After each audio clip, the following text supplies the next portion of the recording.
हम सब कभी ना कभी सोचते हैं, काश काश किसी शहर के बसने से पहले ही वहां एक जमीन ले ली होती। तो आज हम एक ऐसी ही जगह की बात करने वाले हैं, धोलेरा। सवाल यह है कि क्या ये वाकई इंडिया की अगली मेगा सिटी है या फिर बस एक बहुत बड़ा जोखिम भरा दांव। चलिए आज इसी को डिकोड करते हैं। 1000 गुना। ये कोई छोटा मोटा नंबर नहीं है। ये वो रिटर्न है जो गुड़गांव जैसे शहर में कुछ शुरुआती इन्वेस्टर्स ने करीब 40 साल में कमाया।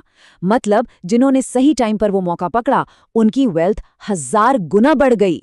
ये कहानी है उस मौके की जिसे देखकर आज कई लोग सोचते हैं, काश वो मौका हाथ से ना गया होता। तो आज के हमारे इस सफर का रोड मैप कुछ ऐसा रहेगा।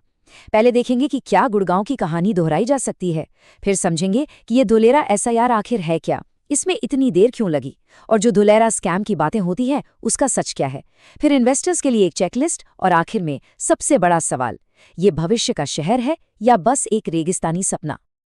तो चलिए शुरू करते हैं पहले सवाल से, वो सवाल जो शायद हर इन्वेस्टर के दिमाग में है। क्या धुलेरा वही वंस इन अ जेनरेशन मौका है जो कई लोग गुड़गांव और नोएडा में मिस कर गए? देखते हैं कि नंबर्स क्या कहते हैं।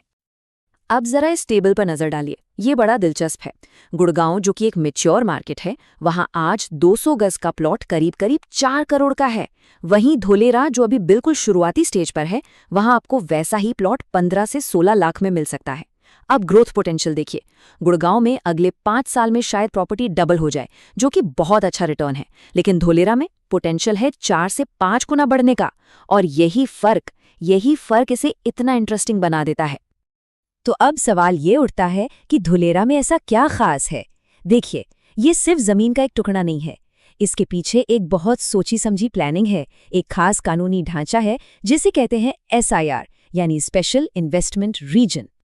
जरा सोचिए, एक ऐसा शहर बनाने की तैयारी हो रही है जो साइज में दिल्ली जितना बड़ा हो और जिसका इंफ्रास्ट्रक्चर सिंगापुर जैसा हो। मतलब जॉब्स के लिए गुड़गांव नोएडा जैसा, और प्लानिंग में सिंगापुर जैसा। ये है धोलेरा का विजन। ये कोई आम शहर नहीं, बल्कि अगले 100 साल की जरूरतों को सोचकर बनाया जा रहा एक स्मार्ट सिटी है। तो ये एसआईआर एक्ट है क्या भला? देखिए, इसे आप एक तरह का सुरक्षा कवच समझ सकते हैं। याद है टाटा नैनो प्लांट वाला केस? कैसे पॉलिटिकल बदलाव की वजह से एक बड़े प्रोजेक्ट को जगह बदलनी पड़ी थी। एसआईआर एक्ट इसी चीज से बचाता है। ये पक्का करता है कि सरकारें बदल भी जाएं तो भी धोलेरा की इंडस्ट्रियल पॉलिसीज नहीं बदलेंगी। इससे क्या होता है, इन्वेस्टर्स का भरोसा बना रहता है। अच्छा, कई लोग ये भी कहते हैं कि धोलेरा का नाम तो हम सालों से सुन रहे हैं, बहुत देर हो गई इसमें। पर क्या ये वाकई में देरी है या इसके पीछे कोई सोची समझी स्ट्रैटेजी है? चलिए इसकी पूरी टाइमलाइन को समझते हैं। देखिए, प्रोजेक्ट शुरू हुआ था 2009-10 में, लेकिन 2012 से 2017 तक, मतलब करीब 5-6 साल सिर्फ और सिर्फ इसकी प्लानिंग और डिजाइनिंग हुई। और ये काम किसने किया? उसी कंपनी ने जिसने दुबई का मशहूर पैम जुमेरा बनाया है। जमीन पर असली काम, मतलब जो कंस्ट्रक्शन हमें दिखता है, वो तो 2022 के बाद ही तेजी से शुरू हुआ है। तो जिसे हम देरी समझ रहे हैं, वो असल में एक मजबूत बुनियाद रखने का टाइम था। चलिए अब बात करते हैं उस एक शब्द की जिसे सुनकर कई लोग पीछे हट जाते हैं, धोलेरा स्कैम। ये सुनना बहुत जरूरी है, क्योंकि असली सरकारी प्रोजेक्ट और इसके नाम पर चल रही धोखाधड़ी वाली स्कीम्स में जमीन आसमान का अंतर है। तो फर्क कैसे पहचाने? साफ साफ समझिए। असली धुलेरा इन्वेस्टमेंट का मतलब है जमीन का मालिकाना हक, प्रॉपर रजिस्ट्री, और इसका रिटर्न आपको लंबे समय में 5 से 10 साल में मिलता है जब वहां इंफ्रास्ट्रक्चर बनता है। दूसरी तरफ है पॉन्जी स्कीम। ये आपको हर महीने 10% जैसे बड़े बड़े गारंटीड रिटर्न का लालच देगी। लेकिन ये रिटर्न जमीन से नहीं आ रहा, ये नए लोगों से लिए गए पैसे से ही पुराने लोगों को दिया जा रहा है। ये एक क्लासिक घोटाला है। एक बहुत सीधी सी बात है जिसे हमेशा याद रखना चाहिए।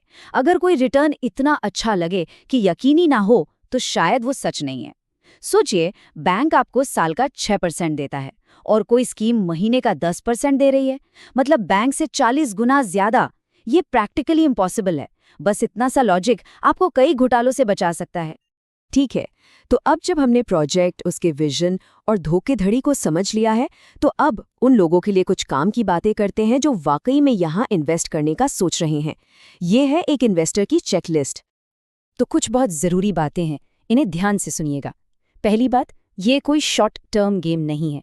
कम से कम 5 से 10 साल का नज़रिया लेकर चलना होगा। दूसरी बात, अकेले प्लॉट लेने से बेहतर है कि किसी पूरी तरह से डेवलप्ड टाउनशिप में इन्वेस्ट करें, जहां क्लब हाउस, सिक्योरिटी जैसी सुविधाएं हों। तीसरी, लोडिंग का कंसेप्ट समझिए। मतलब 200 गज के प्लॉट में आपको असल में इस्तेमाल करने के लिए करीब 120 गज जगह ही मिलेगी। और 2 सबसे ज़रूरी बातें, अभी यहाँ बैंक लोन नहीं मिल रहे हैं और ये एरिया रेरा के दायरे में नहीं आता, तो इन जोखिमों को जानकर ही आगे बढ़ना है। तो अब हम आ गए हैं इस पूरी चर्चा के आखिर में। हमने धोलेरा के बड़े सपने, इसकी प्लानिंग और इसके साथ जुड़े जोखिम सबको देखा। तो अब लौट कर आते हैं उसी सबसे बड़े सवाल पर। क्या ये सच में भविष्य का शहर है या बस रेगिस्तान में देखा गया एक खूबसूरत सपना? देखिए, आखिर में सवाल यही बचता है। धोलेरा में वाकई एक जबरदस्त मौके की क्षमता है, बिल्कुल वैसा ही जैसा कभी गुड़गांव ने दिया था। पर यह कोई गेट रिच क्विक स्कीम बिल्कुल नहीं है। यहाँ चाहिए बहुत सारा धैर्य और जोखिम उठाने की हिम्मत। ये एक ऐसा दाव है जो अगर चल गया तो इतिहास बना देगा, लेकिन इसके लिए शायद दशकों का इंतजार करना पड़े। तो सवाल यह है कि क्या ये वो भविष्य है जिस पर दाव लगाना चाहिए? इसका जवाब हर किसी के लिए अलग होगा।